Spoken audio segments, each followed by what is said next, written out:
I'm very humbled and excited to have Maya and Eva here to speak to us, and want to say also a big thank you to Afri for both organising and sponsoring this event tonight. I've been over to Afghanistan now 3 times over the last 3 years, and on the last occasion I stayed for just over 3 months, and I worked and lived with a peace group called the Afghan Peace Volunteers, and they're a non-violent youth group based in Kabul.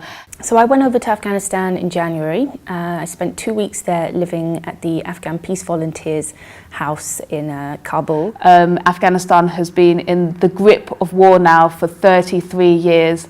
It's first started in 1979 when the Russians rolled in, and since then they've known nothing but war. They have a project around making blue scarves stitched with the slogan "Border Free", because they believe in a world without borders and that we all live under the same blue sky. They're also educating street children, child workers.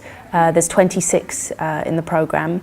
Afghanistan is the most dangerous country in the world to be a woman. 87% of women in Afghanistan report domestic violence. 1 in 12 die in childbirth.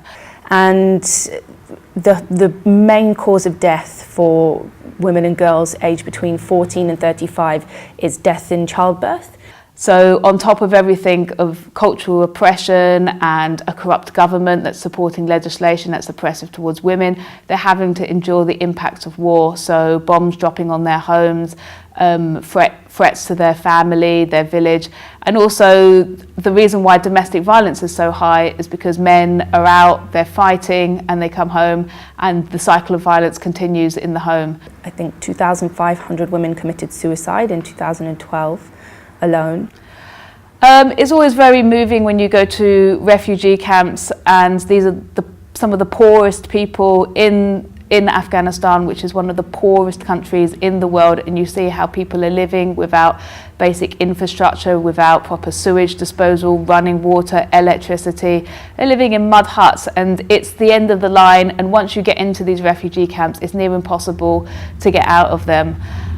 So speaking to women in those camps, speaking to innocent civilians is very moving, and you remember those stories very well.